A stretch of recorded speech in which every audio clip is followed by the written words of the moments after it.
evening, everyone, and thank you for coming back and joining me tonight here on Next on the Tee. I'm your host, Chris Mascaro, and I don't think I can adequately put into words how excited I am about tonight's show, because I've got three of my all-time favorites going to join me tonight, and that is in Top 100 instructor Eric Johnson, Champions Tour Pro Bob Friend Jr., and one of the greatest caddies of all time, and Russ Holden, who you know from Caddy for a Cure, which we are partnering with, and proud to be partnering with Russ in that organization. And you hear me talking about it every single week here on Next on the Tee. And I'll talk more about all three of those guys here in a moment.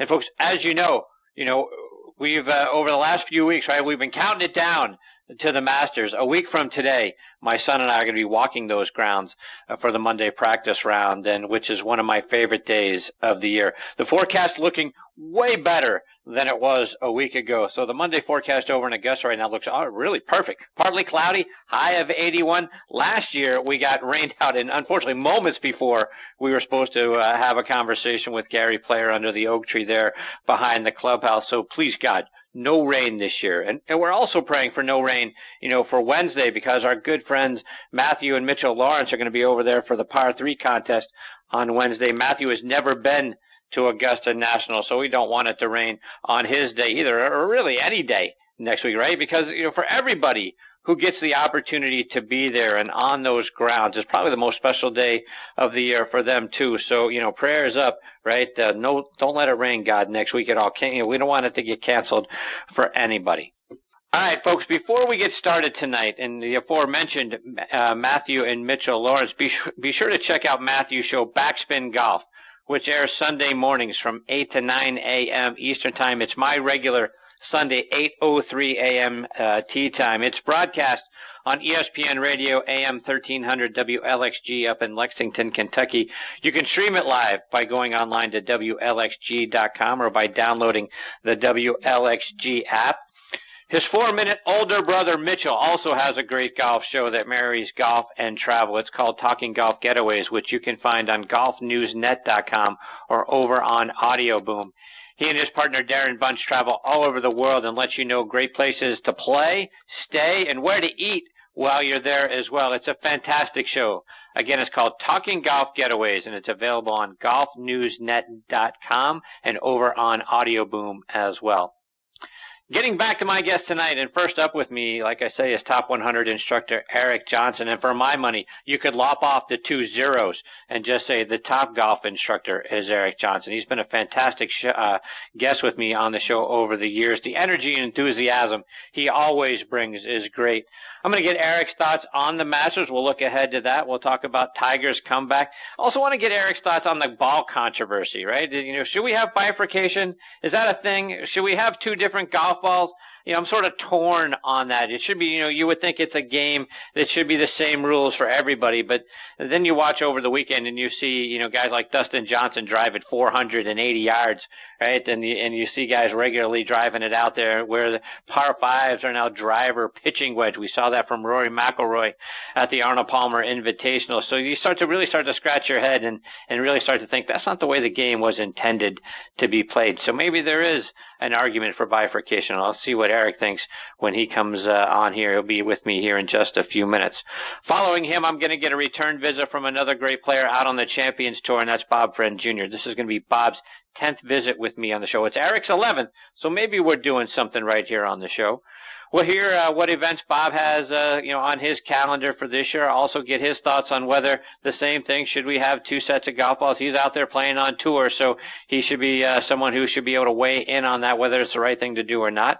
So we'll talk about that. I also want to get Bob's memories from the 1999 Arnold Palmer Invitational when he was paired with Seve Ballesteros and Mr. Palmer for the first 2 rounds of that tournament. I want to hear those memories. Bob will be along with me a little bit later on in this half hour. Then I'll round out tonight's show with a return visit from Russ Holden. And Russ, like I say, is the founder of Caddy for a Cure. They've got a wonderful event coming up to kick off Masters Week over in Augusta. We'll talk about that.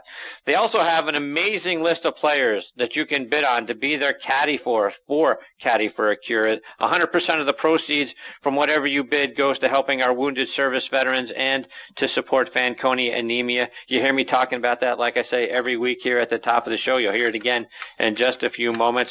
Russ has also got Bryson DeChambeau currently up for auction over at Caddy for a Cure, and you could be his caddy over at the RBC Heritage Tournament the week following the Masters. So we'll talk about that, and we'll also talk about some of his memories. He was on the bag for Bernhard Langer for many years over at Augusta National, so we'll hear some of those memories, and we'll get that from Russ about 45 minutes from now.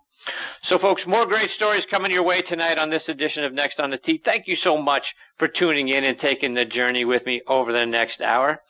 And as you know, we are sponsored by the French Lick Resort. Let's hear a word from our good friend Steve Rondinero about what they have going on this spring. Play legendary golf at French Lick Resort, the only place in the country where you can play courses by two Hall of Fame designers on the same property. Our Pete Dye and Donald Ross courses offer two very different challenges. Experience them both and save with our Hall of Fame package. Our two historic hotels are unique as well. Cap it off with a fun visit to the French Lick Casino. Check us out online at FrenchLick.com. Bring a group and save even more. Play legendary golf this season at French Lick Resort. Yeah, folks, be sure to go online to FrenchLick.com to see for yourself how great a place it is and to book your stay as well. And folks, you've heard me talking about ClubHub sensors over the last few months. It's the best portable shot tracking and swing analysis golf device out there on the market. Other shot trackers tell you what happened. ClubHub tells you what happened and why. Take the progress that you make over on the practice tee directly to your rounds with the only device of its kind that can go on the course with you. I have ClubHub sensors on all of my clubs, and they screw right into the tops of your grips. And I can tell you, since I put the ClubHub sensors on my clubs, I've learned more about my swing and all the data surrounding it than I've learned over the 40 years I've been playing the game. Because not only do you get GPS distances to the hazards and to the green, but after the round, you can look back at the images and the layout of every hole of the course that you just played and see exactly where and how far you hit every shot. No other GPS tool on the market captures that and lets you go back and review your round the way the ClubHub app does. It's available for Androids or iPhones, and the app keeps track of your swing speed of every club in your bag, your tempo, your angle of attack, plus you get a 3D view of your swing as well. And again, no other rangefinder can do all of that for you. Go over to clubhubgolf.com to order your set of ClubHub sensors today and enter the coupon code NEXT to get 10% off on all products at checkout. Again, clubhubgolf.com, enter the coupon code NEXT, and you're going to get the best GPS and swing analysis tool on the market for a great low price, and you're going to see your game in a whole new way. We're also excited to be partnering with the Ben Hogan Golf Equipment Company. They are back with the same great equipment that you know and love without the retail markup that you hate. You can now buy premium Ben Hogan irons, wedges, utility irons, hybrids, and bags directly from the factory at a price your wallet's really going to appreciate. Visit them online at benhogangolf.com or give them a call at 844-53-HOGAN. That's 844-534-6426 to learn more and order your set today. Please also check out the Bobby Jones Apparel Company by going online to bobbyjones.com. Their spring collection has arrived, and the shift in seasons is an opportunity to change things up layer upon layer. They've added some great details, fresh colors, new additions with genuine enduring character. They make style easy. Find carefully coordinated outfits in a variety of colors and options by going online to bobbyjones.com. And as I've been mentioning throughout the intro here, right, we are partnering with Russ Holden and the folks over at Caddy for a Cure. One of the most unique opportunities in the world of professional golf is available to you through Caddy for a Cure. Spend a day inside the ropes with one of the world's best players as their caddy. It's a fantastic way to have the time of your life while supporting our wounded service members and Fanconi anemia. You're going to get to walk side by side with your tour player experiencing professional golf as an insider. In addition to this amazing experience, you're going to receive a fantastic gift package from Caddy for a Cure, including Under Armour logoed apparel and an eyewear package, a tour-grade caddy bib suitable for autographs and framing, a tin cup ball marking gift, chef's cut real jerky, and professional photographs from your day. They've got a spot open right now to caddy for Bryson DeChambeau over at the RPC Heritage Tournament over in South Carolina right after the Masters. Go online to caddyforacure.com to learn more. That's caddyforacure.com to learn more. All right, now back and making his 11th appearance with me here on Next on the Tee is Eric Johnson. Let me give you some background on Eric. He played his college golf and was a 4-year letterman at Mississippi State from 1992 to 1995. He helped them win back-to-back Kroger Intercollegiate titles in 1994 and 95. Golf Magazine has named Eric a top 100 instructor every year since 2011. He was also recognized by Golf Digest as a top 40 under 40 teacher. He is now a 4-time Tri-State PGA Teacher of the Year. He's also won the Horton Smith Award 3 times for his contributions to education. Eric played out on tour on the Canadian Tour, the Sunshine Tour, and the Golden Bear Tour as well. He was the director of instruction at Oakmont Country Club for many years, and he is now the director of instruction at Nemacolin Woodlands Resort, which is an unbelievable resort, folks, in Farmington, Pennsylvania, which is just a little southeast of Pittsburgh near the West Virginia border. And as you can tell from the number of appearances that he's had, he is by far one of my favorite people, and he's just as much fun to talk to as anybody that I've ever had on the show. And I am honored that he is back with me again tonight here on Next on the Tee. Hey, E, how are you, my friend? Chris, my man, I'm blushing. I don't know how you do this, but I've said it before. You're the most prepared man in radio, and it is my honor to talk to you, buddy. That's for sure. I appreciate you, Eric. So, Eric, a 4-time Tri-State PGA Teacher of the Year. Congratulations, my friend, on number 4. Thank you very much. That one meant a lot to me. That's the most in our section history, and I don't know why that one hit me so hard, but, for your peers to vote on you that many times and think you're doing something that's worthy of awards, I don't do what I do to win awards, but, when someone recognizes it, you go, hey, that's pretty cool. And I really appreciate my fellow Tri-State PGA professionals for voting for me. I really do. And you're going to be featured over the next couple of months, right? Golf Magazine? Yeah, I'm in there this month in the Masters issue under the short game edition, and they gave me a nice little centerfold, and I'm on 2 pages there, and it's about hitting high flop shots and bunker shots, and that leads out the segment for the short game edition, because as we know, probably the best short game is going to win at Augusta. I mean, we talk about length, but when you see what Zach Johnson did, and winning and, birding 11 out of 16 par 5s with a wedge and never going for one of them. So it can be done. But I think with the weather forecast, I think we're going to see a little different Masters than that one. But, it can be done.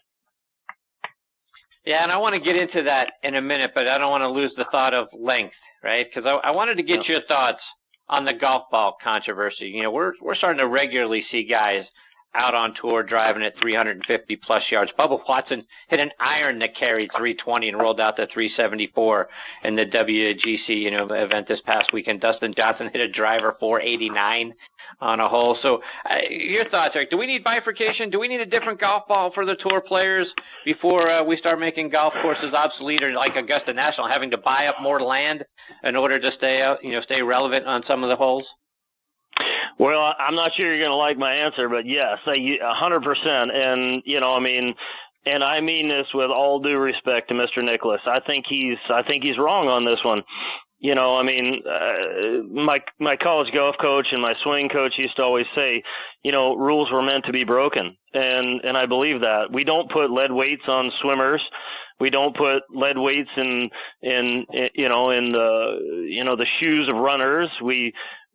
Basketball hoops still 10 feet. Everyone dunks it now. We don't hear them saying, well, we should raise it to 14 feet. I mean, what do people love to see?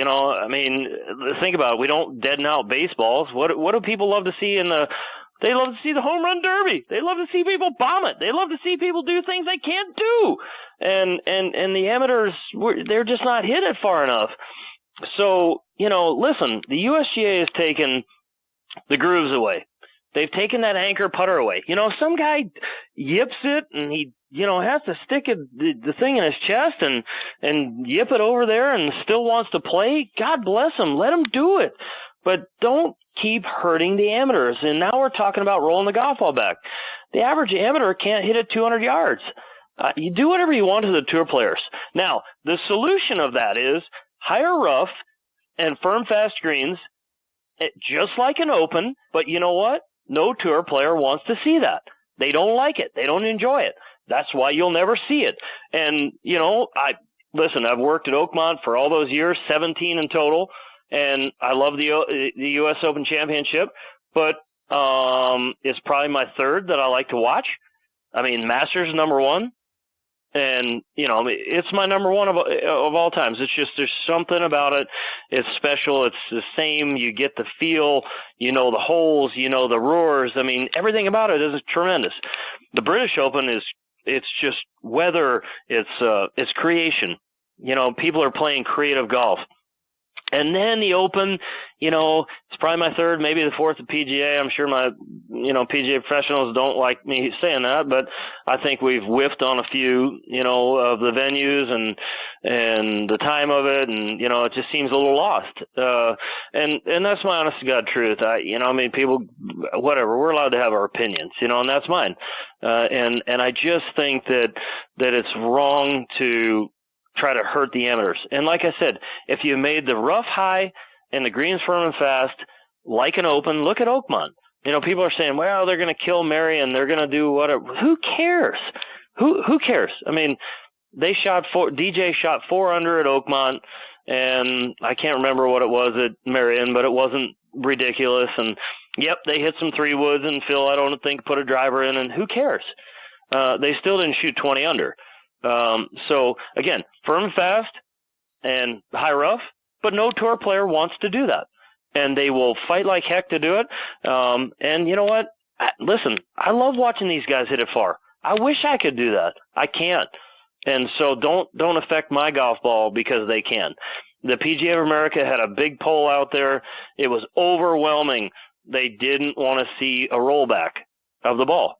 And so with all due respect to Jack, I will call him Mr. Nicholas because I'd call him Mr. Palmer if Mr. Palmer was still with us. But he's one of the great ambassadors to the game. But time marches on. Why don't we see this in other sports? All the other ones we don't see swimmers with, lead on them. We don't see dead baseballs. People love to see it. People love to see home runs. I don't know. That's my take. So, and I understand, Eric, because I struggle with this question as well. But I think where I combat it from a different angle is we see these courses having to buy up more land, right? We're seeing Augusta National having to buy up more land. They're going to have to extend 13. They're going to have to extend, one of the holes on the on the front 9 as well. We're having, others having to add length all the time. I mean, we're probably 15 minutes from 8,000-yard golf courses, and the game is so expensive now, right? For most of us to be able to play on a regular basis.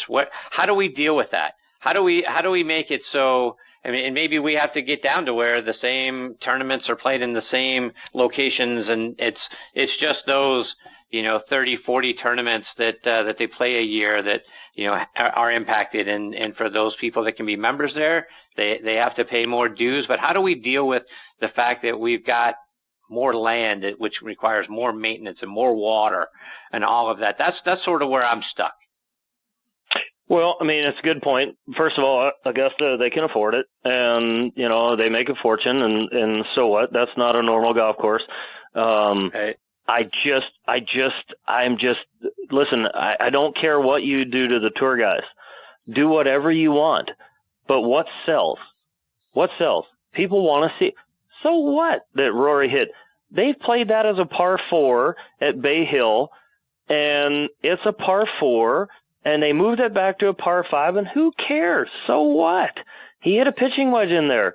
Tiger did that in 1997. I mean, we forget that, Tiger, and I think it was 15, hit a pitching wedge in there, and no one was in an uproar about it then, maybe only other than Jack, but, I just, listen, if you want to stop them from bombing it, make the rough 5 inches, and that's it. Let them get it and play. And if the greens are firm and fast, the tour players, they will not be able to. I mean, look at what they do in every Open. I mean, it's really simple. I mean, I've seen it for years at Oakmont. We raise the rough, and all the tour players would do is come in and complain about how big the rough is and how unfair it is and how we had the chip out, and we'll make it like that.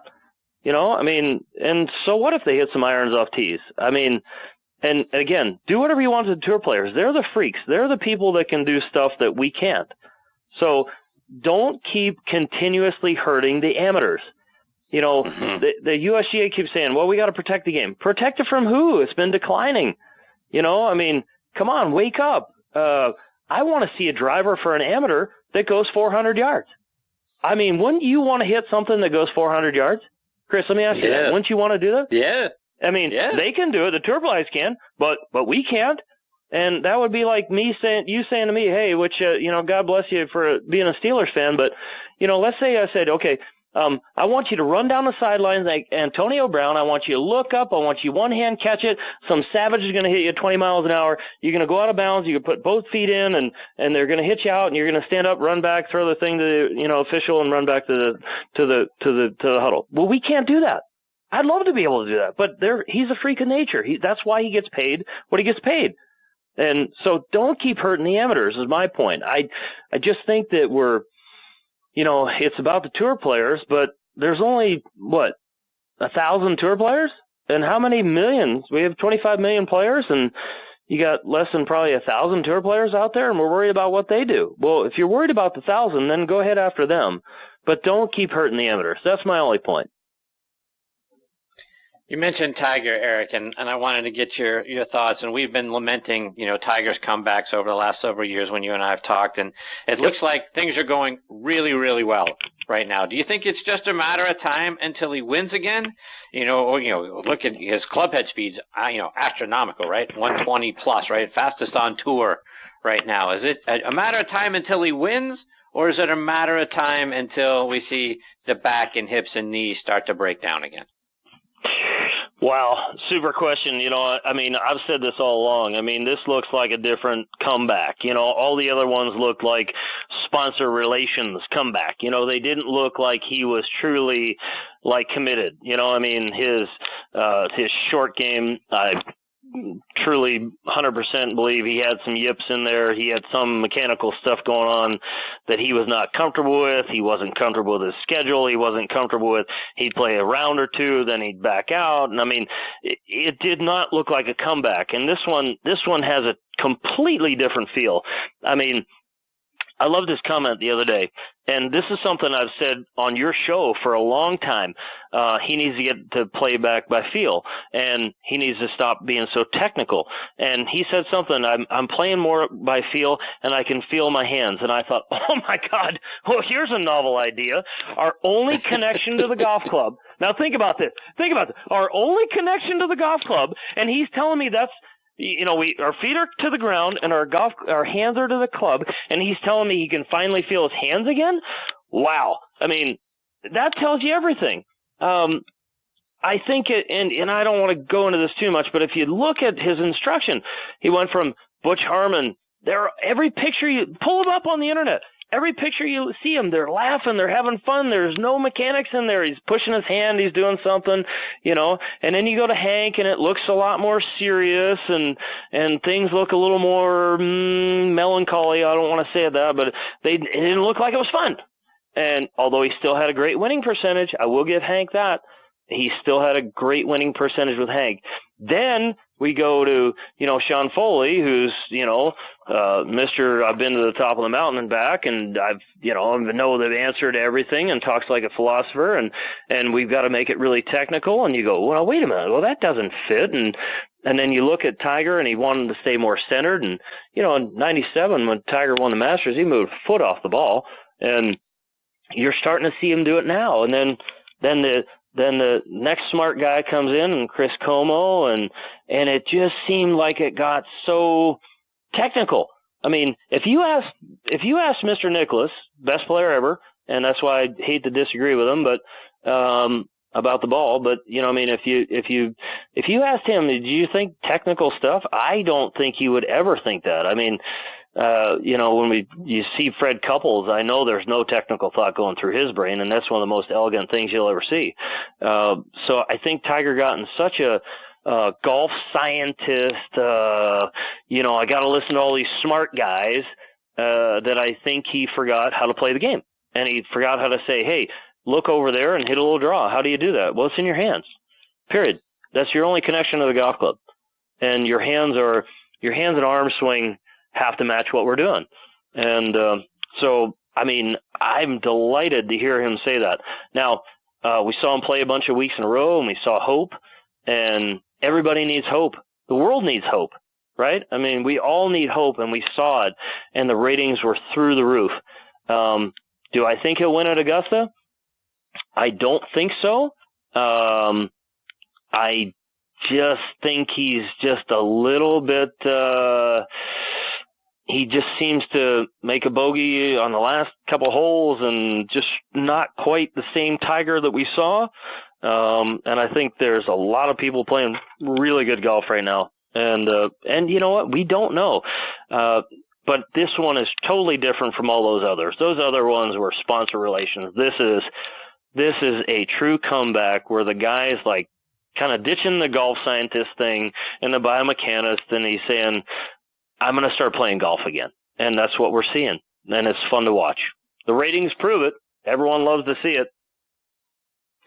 So let's just take that, a couple of steps further, and we've got Bob Friend hanging on the line. We're going to get to Bob here in just a minute. But we've seen Tiger go through, as you mentioned, right, 4 coaches over the years, and now he's doing it on his own, which at this point makes sense to me, right? Get all the voices and all the different swing thoughts and all that stuff out of your head and just go play. Do you think that's the best thing he could have done for himself, is to get rid of all the coaches? Well, I mean, if you didn't go back to Butch, which is purely a, there's an ego thing there. Yes, I believe that. I just think he got so over technical. I think he got listening to so much stuff. I mean, again, I think Sean Foley is a magnificent instructor. Chris Como's a friend of mine. I mean, but I think when you take a raw talent like that and you put so many mechanical thoughts, and when he says, I can feel my hands again. Well, holy cow. I mean, that tells you everything. I mean, Chris, that's the answer. I mean, if he can't feel his hands, our only connection to the golf club, and he can't feel that, then he's way thinking the wrong way. And I've said this years ago. I would take him out on the range. I'd throw some balls down. And I'd say, hit a hook, hit a draw, hit a cut, do whatever. Hit it high, hit it low. Just feel it. You don't have to. The worst lessons I see by these young instructors is they throw TrackMan on and they say, that's 4 down, 3 left, face is open 2 degrees. No one relates that. What's 2 degrees? We don't know what 2 degrees is in our hand. I mean, really, I just think it got so over technical that, the golf's not, okay, I know I'm on a soapbox, but think about it. Golf is not that technical. We got to hit it in the center of the face. We got to hit it solid, right? That's number 1. Number 2, it has to start somewhat on line, and then at 3, it has to ultimately curve the way we want it. And that's path and face, relationship and how we hit it in the center of the face. And the tour players do that every time. The amateurs don't. And so it comes back to hitting it solid. And yes, you got to start playing by some feel. You got to ditch all these coaches that are telling you all these mechanical thoughts.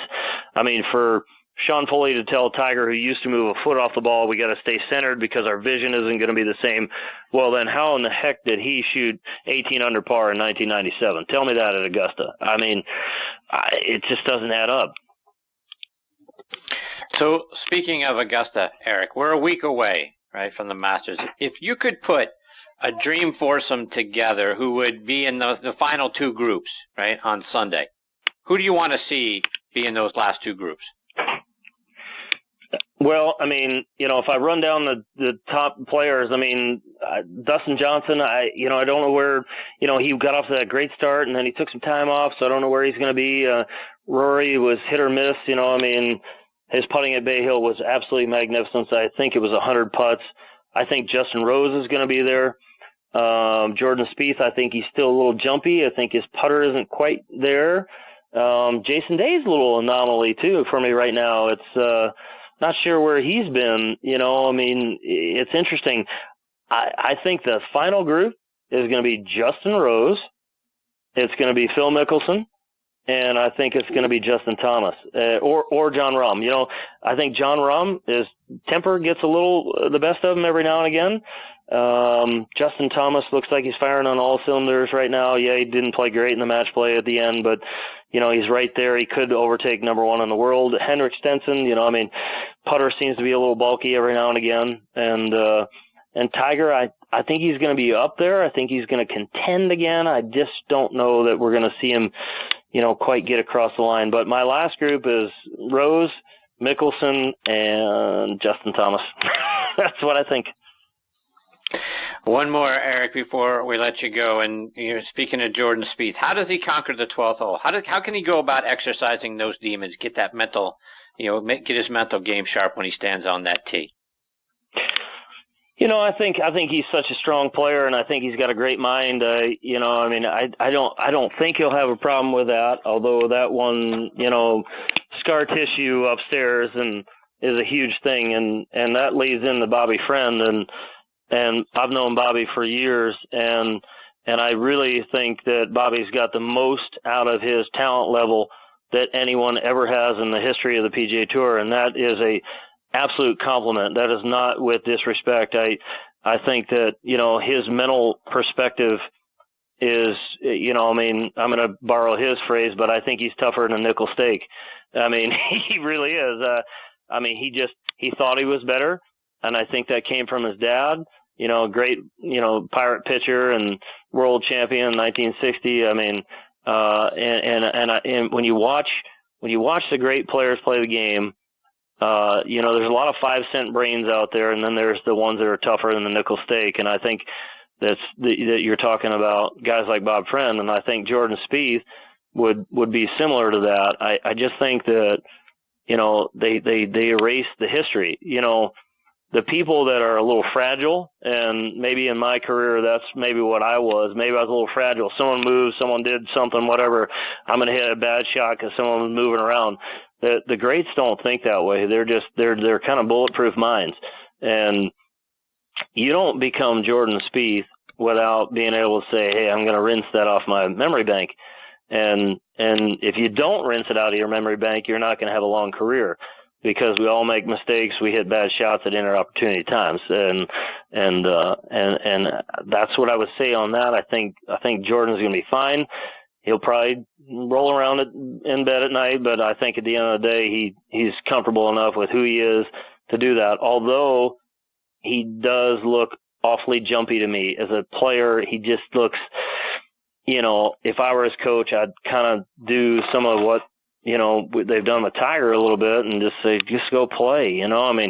Stop thinking about it so much. He just looks jumpy to me. And that's why he especially looks jumpy with a putter, which I don't understand, because it's one of the best I've ever seen. But here's hoping, for a good week for him. Eric, I love your website, ericjohnsongolf.com. Remind our listeners about it and how they can, and all the different things that they're going to find when they go on your site. Yeah, well, thanks. It's ericjohnsongolf.com. On Twitter, Eric Johnson Golf, and Nemacolongolf.com. You can see a lot of stuff of what we're doing there. Nemacolon's been a phenomenal place for me. It's been great. I've got the opportunity to make the best technology anywhere around, anywhere in the tri-state section, and we do offer bang-up club fittings. We offer a tour level club fitting, from wedges to putters we build it on site, and it's been a phenomenal thing for me. Oakmont was great, and I certainly enjoyed it and miss it, but I'm having a time of my life up here on the mountain, and you got to come see us at Nemacolon. It's a special place. Eric, thank you so much for taking time out of your night to come back on the show. It's always so much fun for me to get to spend some time with you. Thank you for being here. Look forward to the next time already. So you're the best, my friend. you tell that piece of garbage, my friend Bob Friend, that I send my best, and he is, you'll love him too. Chris, I can't thank you enough, and all the best of the armed forces.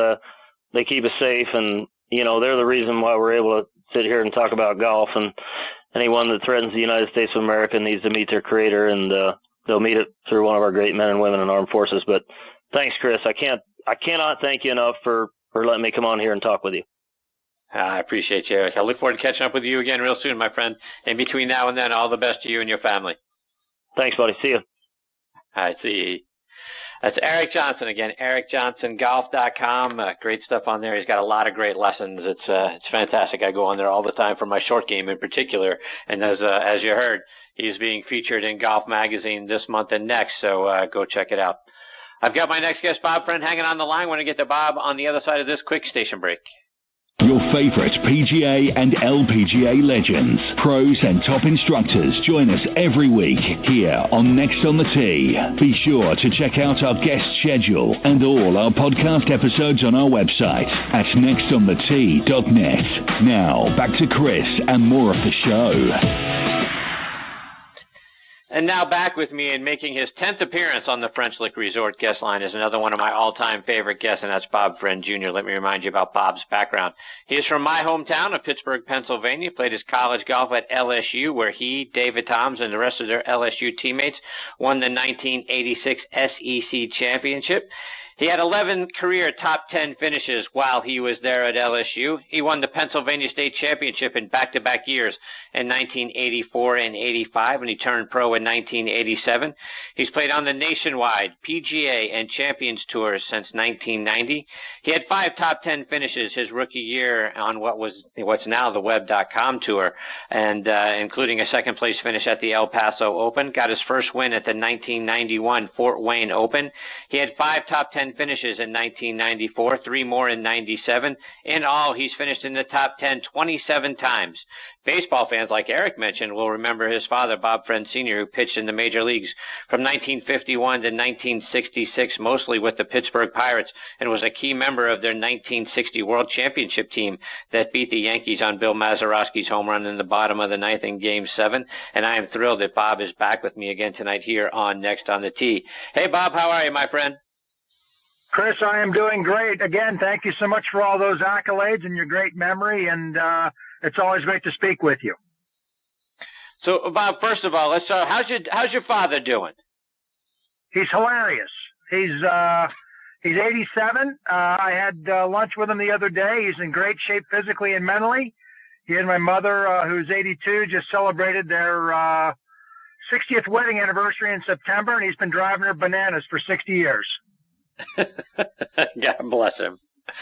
So Bob, catch us up. What's been going on so far this year? What are your plans for the 2018 golf season? Well, I really have kind of transitioned a little bit, Chris. I got involved in real estate with Howard Hanna Real Estate Services in Pittsburgh. I got my real estate license in December of 2016, and last year I just played one event on the Champions Tour. I played the Dick's Sporting Goods Open up in Endicott, New York. And I played mostly in the section, and I played very well in the Tri-State section. I won the Senior Professional Championship at Indiana Country Club. I shot 67, 69. I won by 3. And then earlier in the year, I shot 64 at Allegheny Country Club over near Sewickley, and I won that event. So all told, I made just under $18,000 playing in the Tri-State section.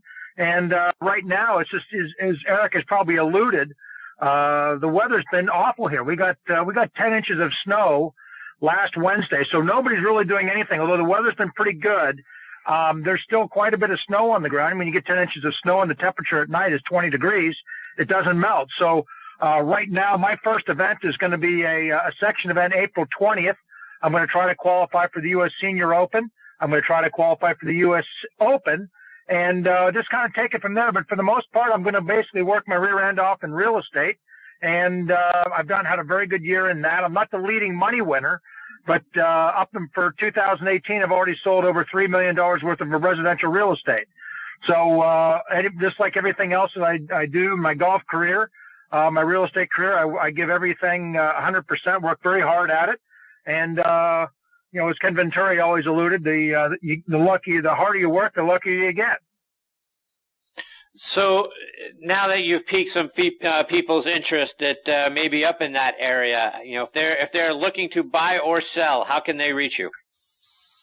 That's a great question. Well, I'm with Howard Hanna Real Estate, and it's an interesting company. It's a family-owned company.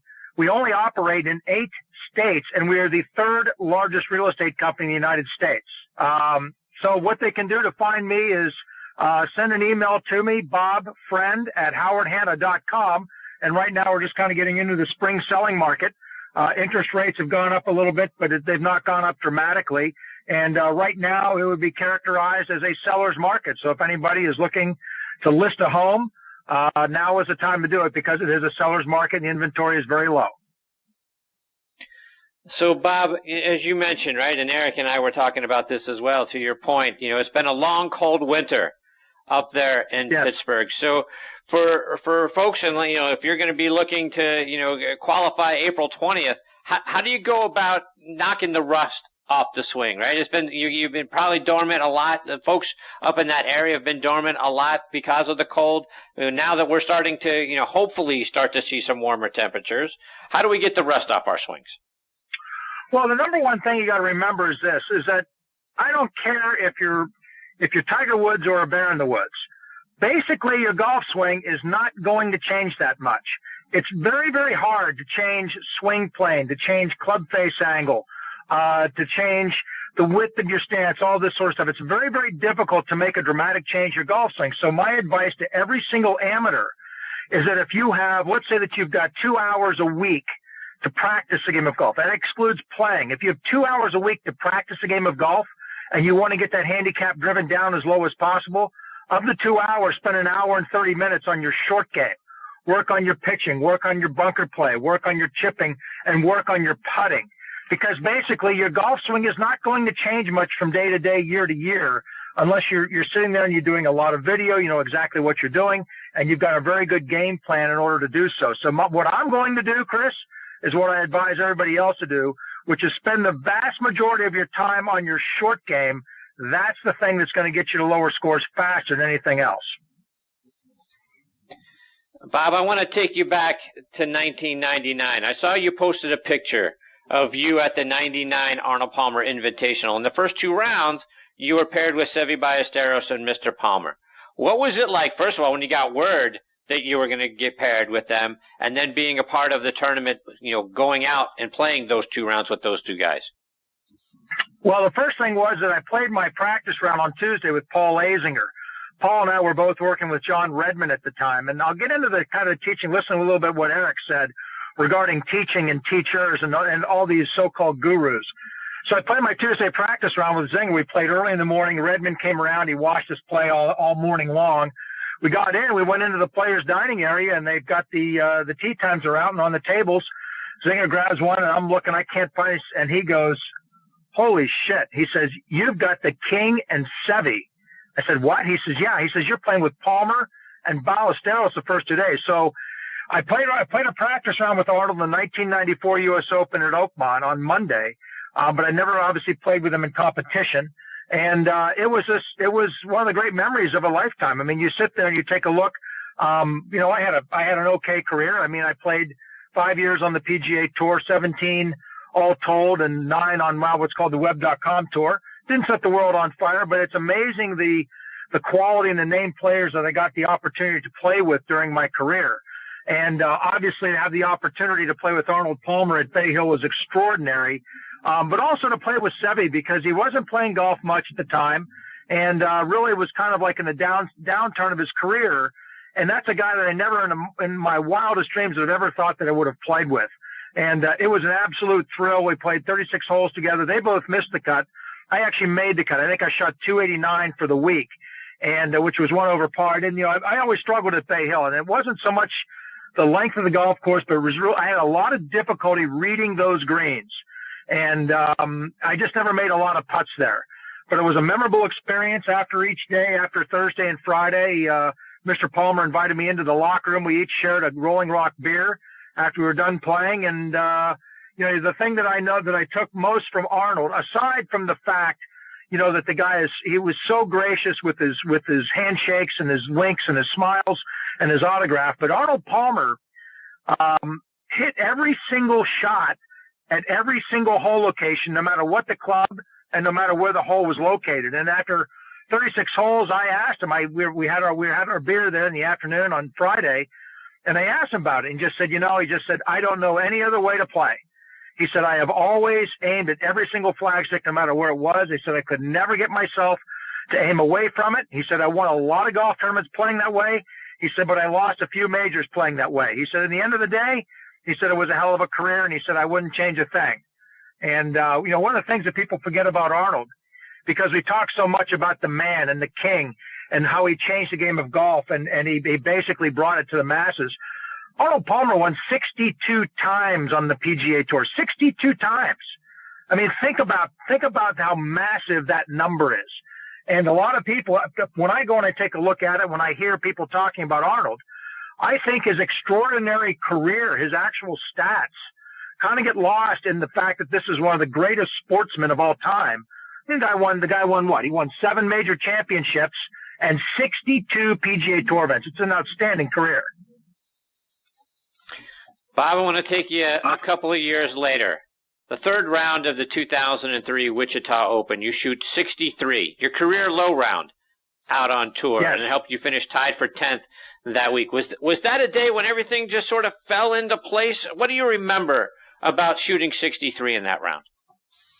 Well, it's not so much that particular round. I've shot 63 a number of times, PGA Tour events, but it's one of those things that what amateurs have to understand is that when you're watching a guy really light it up with a 63. My greatest 63 was a 63 I shot round 6 PGA Tour qualifying back in '97 to get my PGA Tour card back on the number, which to this day is still the lowest round ever recorded to get your card back on the number. What the amateurs have to understand is that, look, in the 63s that I've shot, and Wichita was a great low golf course. Wind blew like hell. I played great that day. And the key is, especially when you're playing in the wind or really anywhere, is controlling your trajectory. Wichita is one of those places where the wind blows like hell every single day. You're looking at a 20-mile-an-hour wind every single day, and you really have to control your trajectory. But the one thing I remember about that round is that really I only hit about 3 shots that I thought were exactly the way that I pictured them. Everything else was straight misses. And, when you're going and you're playing rounds like that, and I can honestly tell you the lowest rounds, the best rounds that I've ever played, at the end of the round, I could not remember what I did on each hole because I was so much into the present tense and into the process of each shot. I always had trouble in my really low rounds, my really great rounds, was remembering the hole-by-hole scores. And at the end of the day, I really had no idea what I shot at the end of that round. My caddy was in the scoring tent with me, and I had a lot of trouble remembering the hole-by-hole scores because I was so focused on each individual shot as a game unto itself, which is really how you have to play. And that's why a lot of amateurs, they'll go and you'll talk to a guy. He might be a 15 handicap and he shoots 1 over par on the front 9, shoots 37. And he's thinking, oh my gosh, I've got the lowest round of my career coming. And he shoots 50 on the back 9 because he gets out of the present tense. He gets ahead of himself and he starts thinking about how important it would be, how great it would be to shoot this. And next thing you know, the pressure starts building. And at the end of the day, he completely loses his focus on the task at hand.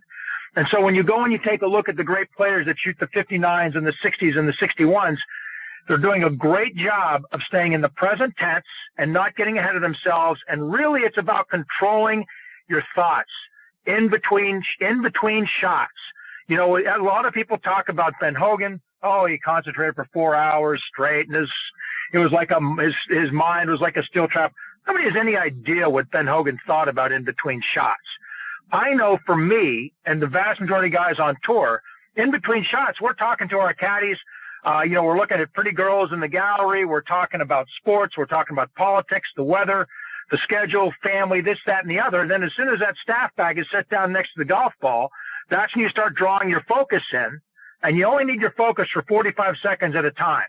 And if you do it that way, by the end of the round, you're very, very relaxed in that round. When you go in the smoker's clear, you're like, holy cow, I just shot 62. Or, for an amateur, oh my gosh, I just broke 80 for the first time. It's very, very important to monitor your thoughts in between shots and be very organized in your thinking. Bob, we'll go back just a couple of years now. You finished tied for low club professional at the Senior PGA Championship in 2014. You look back at that round, and what an accomplishment, and that you had that week. And I got to imagine doing something like that has got to do a world for your confidence, if for nothing else, reinforcing that you belong out there playing with the best players on the Champions Tour. But talk about coming in as low club professional at the Senior PGA. Well, it was a really special week. I had qualified actually through the money list on the Champions Tour. I had played a number of events. I'd played pretty well, not great, but well enough to where my number in terms of the money that I had made was going to be very, very close to getting into the Senior PGA in Benton Harbor. And next thing I know, I got the phone call on Monday afternoon, late afternoon, that I had gotten into the tournament. So I was very, very excited. Went out there and played and practiced and worked my rear end off. But I played very, very well that week. And I actually tied Craig Thomas from upstate, from Long Island for low club professional, the Senior PGA. And it was one of those things where I actually, you talk about when you go and you play certain holes either fit your eye or they don't. And the 18th hole there, for me, I don't fade the ball well. And so what that hole is, the hole kind of bleeds a little bit to the right, and there's a lot of trouble on the right, and there's a bunker on the left at about 265 yards out. And the real play is hit the ball at the bunker from left to right and peel it back into the fairway. Well, I have a hard time doing that. So I got up there and hit this block, falling into the marsh. I ended up playing it out of there. At the end of the day, I ended up making a double bogey 6. And as I came off the 18th hole, my 72nd hole, I had a little bit of smoke coming out of my ears, as anybody. Nobody likes to finish like that. And then so I go into the scoring tent, and I'm filling out my scorecard. A young lady from the PGA of America comes up to me. She says, "Congratulations." And at that time, that is the last thing I want to hear. But she said, "No," she said, "Congratulations, that you just finished tied for low club professional." I said, "Oh, that's fantastic." And so the great thing is that I was honored on the 18th green. Monty won that year. I was honored on the 18th green along with Craig Thomas. And then after the ceremony on 18, we were all ushered into the volunteer tent, where basically the chairman and chief executive officer at the time of Whirlpool KitchenAid, Jeffrey Fettig, basically recognizes all the volunteers, and he brought Craig and myself up. And the nice thing is that the champion of the Senior PGA champion gets a KitchenAid kitchen. Well, Jeff Fettig was up there at the microphone, and he brought Craig and I up, and he introduced us, and he asked us a little bit about the round. He said, "Guys, it's such great playing."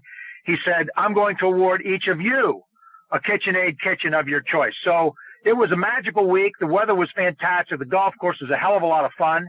And, I was a low club professional. And again, it's one of those things where you make a little bit of money, but you also, nobody will take that away from you. And I still have the crystal in my house, and they're prominent on my mantle in my house. Very, very honored for that. Bob, before we let you go, remind our listeners about, all the things that you're doing now. You talked about, the real estate piece. Remind them again how they can get in touch with you, follow you, whether it's online or over social media. Yeah, I have a Twitter account, and my Twitter account is basically golf. It's Bob Friend. Let me see, Bob Friend Golf at Twitter, and and on Howard Hanna I've got my own website, bobfriend.com, Howard Hanna, and then bobfriend@howardhanna.com. And so, I get on there, I get on Twitter a little bit and throw a couple of pearls out there. For the most part, though, I enjoy watching it. I've played, probably about 14 or 15 Champions Tour events over the last couple of years, and still know a lot of the guys out there playing, and I still follow the golf and still follow a lot of the guys on the Champions Tour, and still great friends with a lot of them.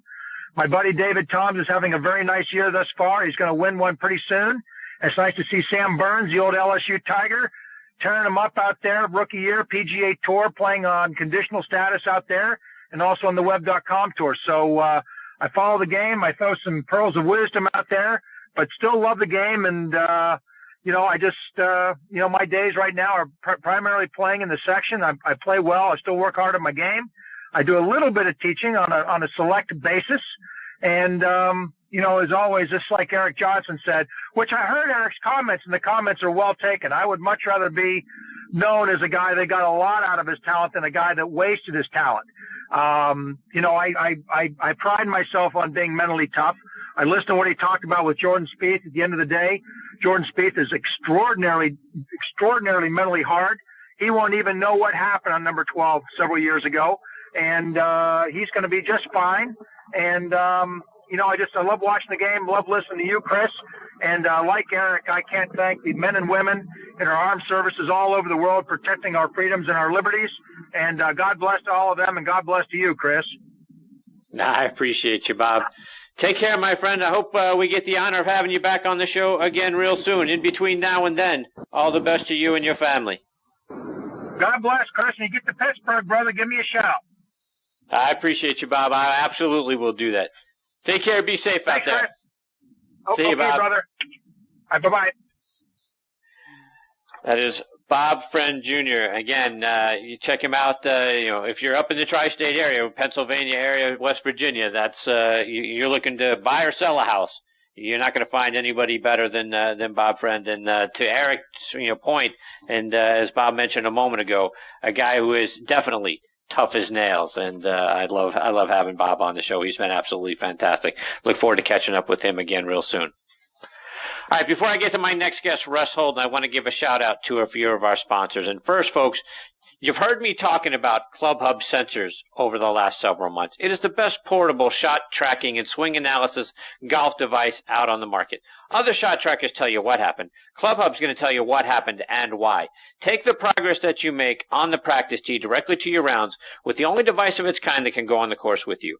I have Club Hub sensors on all of my clubs. They screw right into the top of your grips, and I can tell you, since I put the Club Hub sensors on my clubs, I've learned more about my swing and all of the data surrounding it than I've learned over the 40 years I've been playing the game. Because not only do you get GPS distances to the hazards and to the green, but after your round, you can look back at the images and the layout of every hole in the course that you just played and see exactly where and how far you hit every shot. And no other GPS tool on the market captures that and lets you go back and review your round the way the Club Up app does. It's available for Androids or iPhones, and the app keeps track of your swing speed of every club in your bag, your tempo, your angle of attack, plus you get a 3D view of your swing as well. And again, no other rangefinder can do all of that for you. Go over to clubhubgolf.com to order your set of Club Hub sensors today and enter the coupon code NEXT. That's NEXT to get 10% off on all products at checkout. Again, clubhubgolf.com, enter the coupon code NEXT, and you're going to get the best GPS and swing analysis tool on the market at a great low price, and you're going to see your game in a whole new way. Also want to remind you about our friends over at Power Bar. Energy and focus on the course are essential, whether you're playing out on tour, in your club championship, or just your weekend floor ball with your buddies. Power Bar, the golfer's nutritional bar, can help you with both energy and focus. Eat some before going to the first tee and the rest every 3 holes until you're finished, and you're going to play with more energy and focus to win.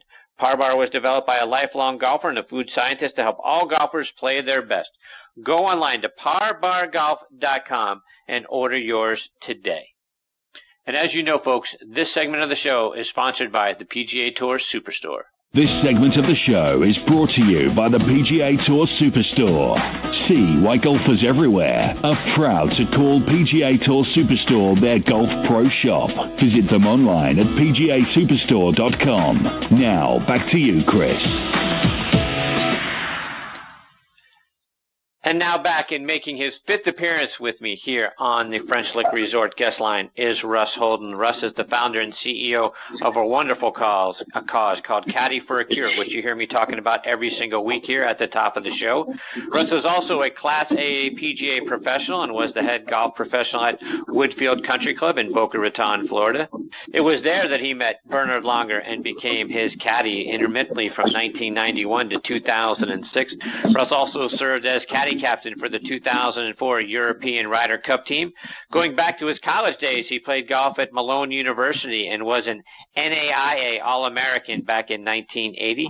He was named All-Mid-Ohio Conference in 1980 and 81. He was also the Mid-Ohio Conference MVP in 1981, and he was inducted into the Malone University Hall of Fame back in 1994, and he's become a wonderful friend of the show, and I'm thrilled that he is back with me again tonight here on Next on the Tee. Hey, Russ, thanks for coming back on the show. Hey, good evening, Chris. It is marvelous to be back with you, as always, and welcome to all your listeners all around the world as well. Please I echo Bob Friend's comments there. Thank you for everyone out there serving this great country of ours right now, and we appreciate your service. Thank you very much. So, Russ, I wanted to start off by talking about the great event that you guys have coming up during Masters Week over in Augusta. Let our listeners know what you guys have going on. Well, we've got a couple of great events coming on. A week from tonight, actually on Monday, April 2nd, up in Augusta, we're going to be having our second annual Caddy Bash. Our friends over at Azalea Hospitality and Under Armour Eyewear, along with Prime Sport, are putting on a wonderful evening. We're going to have a bunch of the caddies that are working at Augusta are going to be over. It is open to the public, and we've got a couple of really special guests. Some of you may have seen them yesterday. Ted Scott, my good friend and our good friend, caddying for Bubba Watson, is going to be there, along with the great one, Sean Foley, world-class instructor, coached in many, formerly Tiger Woods, Justin Rose, and a bunch of other great players. Sean and Ted are going to be there, and we're going to do a little interview with them live at the Executive Club just across the street from Magnolia Lane, just a couple of blocks away. And we're going to have food and drinks. And by the way, there's a basketball game going on that night, and we're going to have TVs all over the place in this exquisite Executive Club, and it's going to be open season for everybody there that wants to watch the basketball game. It's going to be a great night. Caddy Bash. So for folks that are now interested and know they got to be there, how can they get more information about the event, and how can they go about finding it and all that sort of thing? Absolutely. We've got tickets right now at our site, caddyforacure.com, and we spell it with a Y, caddyforacure.com. caddyforacure.com. There's links there right on the homepage, and if you want to dial in direct, just do a /Caddy Bash, CADDYBASH, Caddy Bash, and all the information's there about the tickets. We are somewhat limited to a couple hundred people that night, and we're selling tickets, as you can well imagine, to hear Sean and Ted and rub shoulders with a bunch of the other guys that are going to be there, all working at the Augusta National.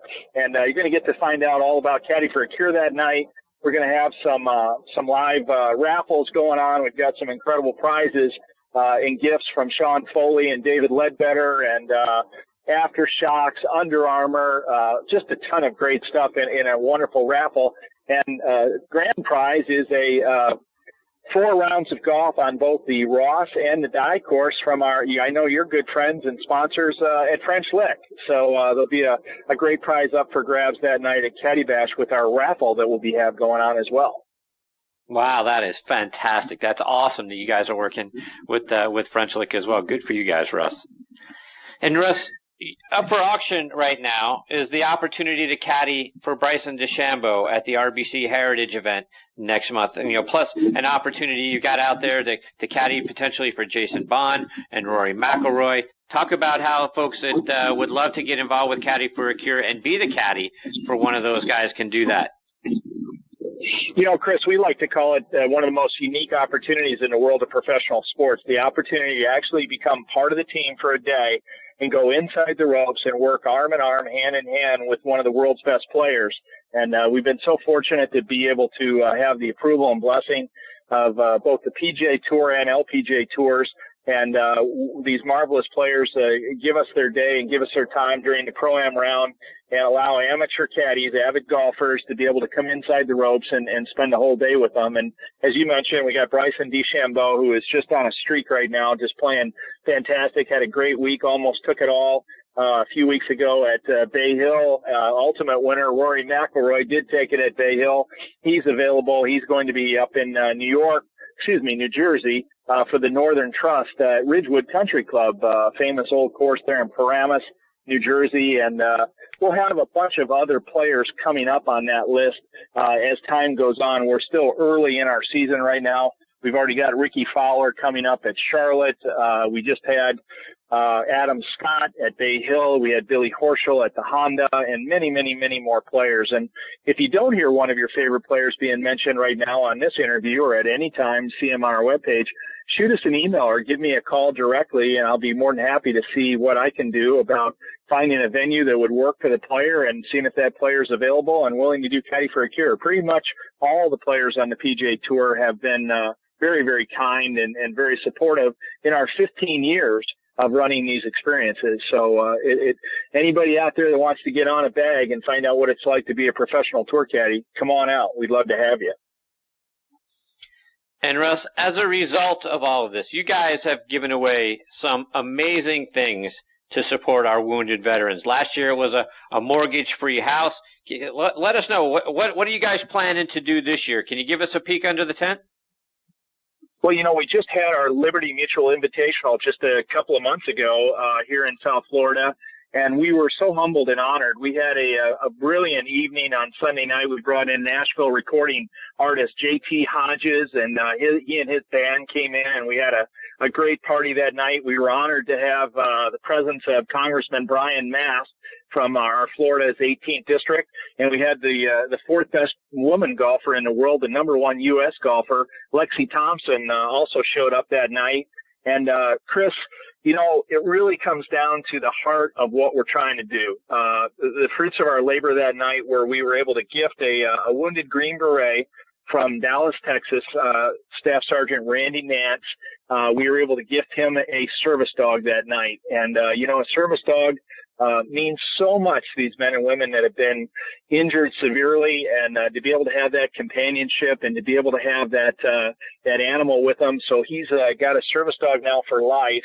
And it was really a result of caddy experiences and golf tournaments and fundraisers like we're doing at Caddy Bash and things like that. And, Lyndon Ortiz, our recipient who you were kind enough to have on the show, Lance Corporal Lyndon Ortiz, now settled very well with his young family into the house that we gave him mortgage-free last year up in Orlando, Florida. And he was actually our caddy at the Honda, and we continue to keep giving. We went to the people at Callaway through Birdies for the Brave, and they set him up from head to toe with a full set of golf equipment, and he just got those just the other day. Got a great text message from him that a year ago we gifted him a house, and he said he doesn't know what he likes more, the golf clubs or the house, facetiously making fun. But he's a pretty happy camper. So we've been able to do some really good things, and we know of two men that, that tragic statistic that's out there of 22 a day.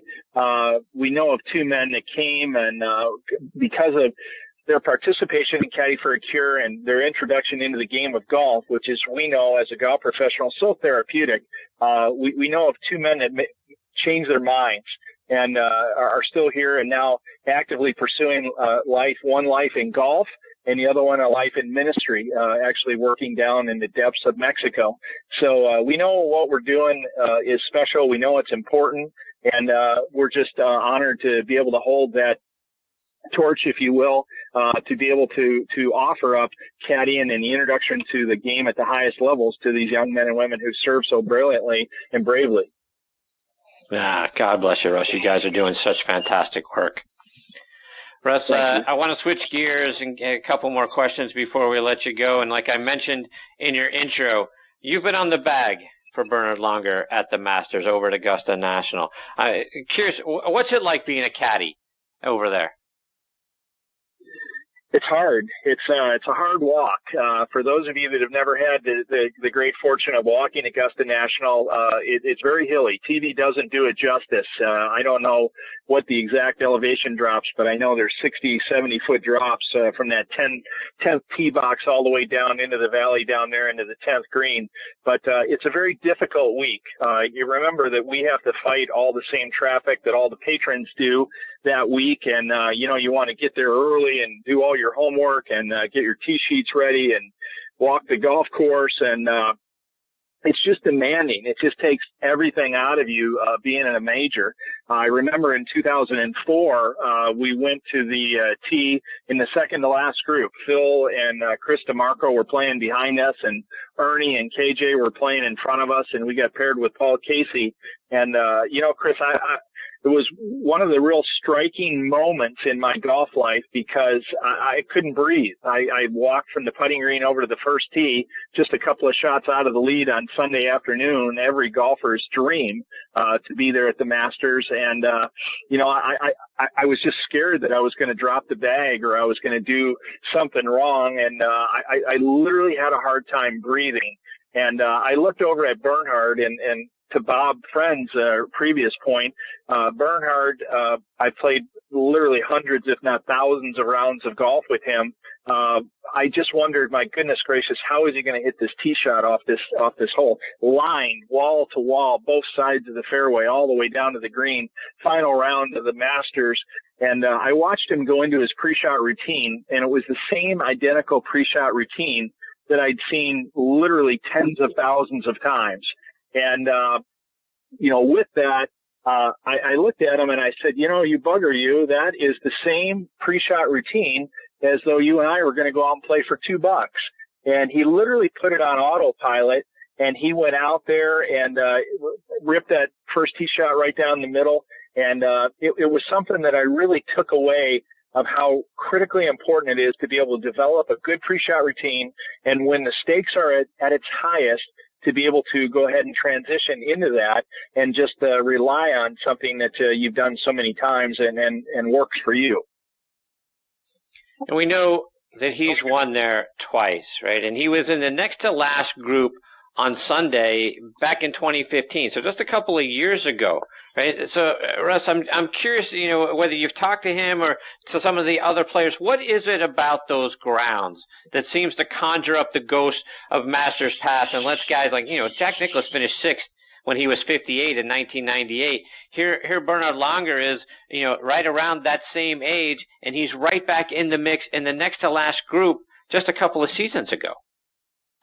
Well, I know for a fact that that golf course there is actually fairly wide open. It's not all that tight, but it's a golf course within a golf course, and it takes an incredible amount of patience, an incredible amount of discipline, an incredible amount of strategy to be able to play the right golf course and to be able to put it in the proper spots. And most importantly, to be able to shape the ball, to be able to hit all the shots that are needed to be hit to come into those greens and leave yourself in good positions. And I know for a fact that it just gets Bernhard's juices flowing. Bernhard is the common stereotype of the German analytical mind. He has that, but he also has an incredibly creative mind. You look at his signature and how artistic it is every time he signs with the big loops and the big circles. Bernhard loves to hit golf shots. He loves to curve the ball both directions. He loves to be able to the challenge of hitting it high or hitting it low or pulling off a specific shot. There's another left-handed guy that won yesterday that has that same kind of creative flow to him. There's nothing for Bubba to curve a 9-iron, 30, 40 feet. That famous shot that he hit on 10 in the playoff, around. Augusta just brings out those creative juices in people. It's not necessarily just a bombs away, drive it wherever you want to and just chase it down there.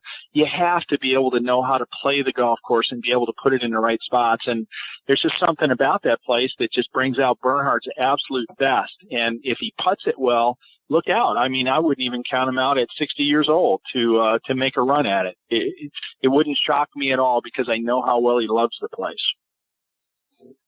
So to that end, if you're looking at the final two twosomes, right, the last four guys on the golf course when we start on Sunday of the final round, who do you think are in the last two groups? Tell you what, it would be hard not to pull for Bubba, and it would be hard not to root for Tiger. I think what Tiger has recently done over the last couple of months is phenomenal. He's shocked me. I didn't think, as much as I love what's going on right now, and as much as, we'd love to all have Tiger back as we're all experiencing right now, for some reason, on a cynical side, I just really wondered, as the rest of the golf world did, can he come back to the level that he was? And I actually thought no, and I'm pleasantly stunned and pleasantly surprised that he's in there. I think another dark horse would be Paul Casey. We played with Paul Casey, as I mentioned, that round in 2004. Paul's the whole deal. He's got everything. He's got the length. He's got the patience. He knows the golf course very, very well now. And Paul Casey would also be a guy. And there's a guy that I just don't know when all of a sudden this is going to become a household name, but watch out for the young man from Belgium, Thomas Pieters. I think he's the real deal. He's got a complete game, and he's been a star in Europe now, and it's only a matter of time until he breaks through. And I think you might be seeing a new Rory or a new Jordan or somebody like that if Thomas Pieters gets his game in gear the way I think he's really capable of playing. Russ, for our wounded veterans out there, or people who know a wounded veteran who could really benefit from what you're doing, how can they get in touch with you and get involved with Caddy for a Cure? Absolutely. We'd be honored to have you. Just reach out to me, Russ at caddyforacure.com. Just tell me a little bit about yourself, give me your bio, and send along. And we'll start a conversation and see where you live and where you're at and what venues you might be available to caddy at. And if everything works out, we'll definitely find a spot for you and put you on a bag somewhere. It's so cool to have. We had young Sergeant Manny Colon last week caddying for Adam Scott. We had a couple of guests out from Alberta, Canada, came down to caddy for Adam, and here's a young man getting to caddy for Adam Scott. My goodness gracious, Masters champion, one of the greatest swings in the history of the game. And we're always stunned that I'm not sure who was more impressed. Was Adam more impressed and delving into Manny's story and his 20 years of service in the United States Army and his injuries and the scope of things that he's dealing with? Or was it Manny trying to find out what it's like to win the Masters and play at Bay Hill and see some unbelievable golf shots? So it's kind of a win-win all the way around. I know the players really enjoy it, and I know our wounded service members also enjoy it pretty much as well. Russ, can't thank you enough for coming back and being a part of the show again tonight. I always enjoy getting to listen to your stories and moreover the great things that you guys are doing over at Caddy for a Cure. God bless you guys for all the things that you do for our wounded service veterans and the things that you do to help them not just have the day of their life when they're out caddying, but like I say, some of the things that you're able to gift them and make their lives better away from golf as well. So thank you very much for your time. Thank you very much, Chris. Hey, one quick thing I forgot to mention about our thing at Augusta. If I can have just one more thing, we've got a chance for all of our listeners to win $25,000. We have a little Augusta contest, and you just put me on the spot and asked me who I thought was going to be in those last four spots. We've got a game going on right now on our site. If you can pick the five places in order, first through fifth of Sunday's final round, for a very small donation of $10, you can actually win $25,000. And we've got some great other prizes in case you don't get them all right, but come close. We've got some great prizes from Under Armour and their eyewear division, as well as a new sponsor that we have, Aftershocks. Bone conduction headphones that are just absolutely superb, and they both stepped up and given us some stuff. But it's right there at the top of our webpage, caddyforacure.com. We'd appreciate anybody that thinks they know better than anybody else who is going to hold that green jacket on Sunday, as well as a bunch of guys that are going to be in the mix. Hey, take a shot at it, and we'd really appreciate it.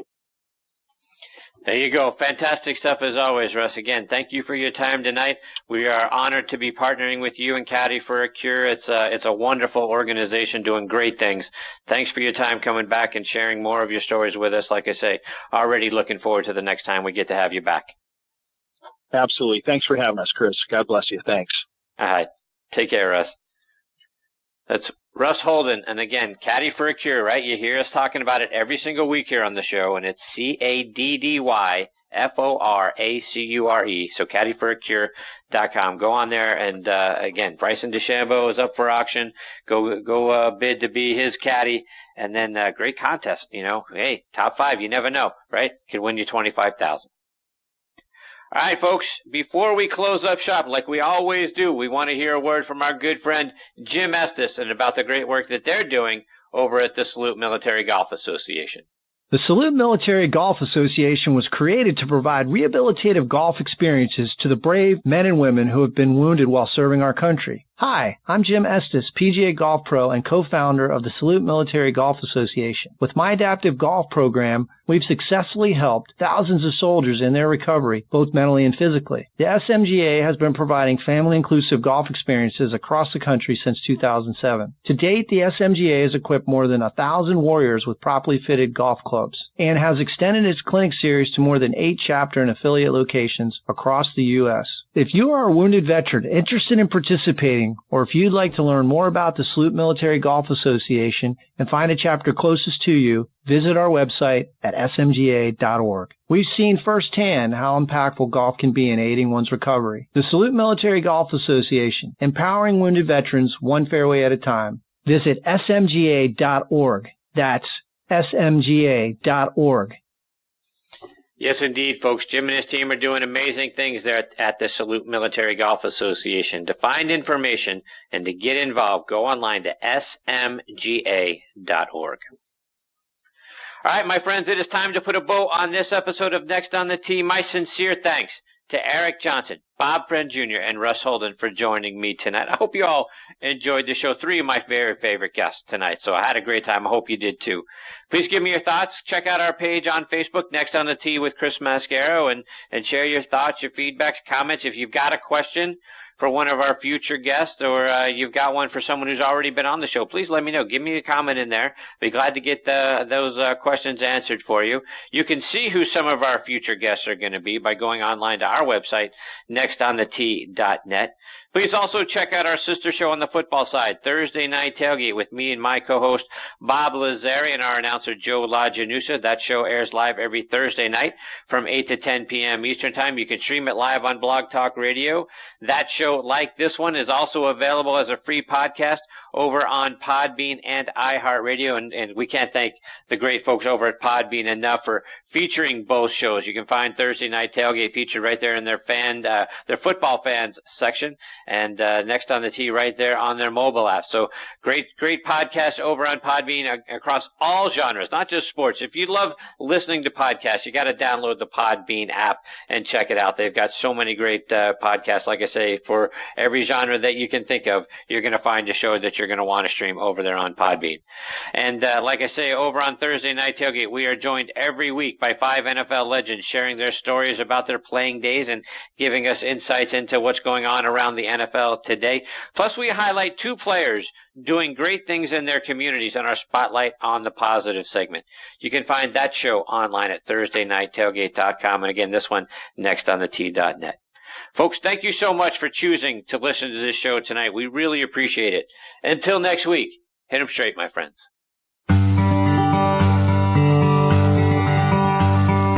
You've been listening to Next on the Tee with Chris Mascaro, where PGA and LPGA pros and top instructors and media members go to tell their stories. Join us the same time every Tuesday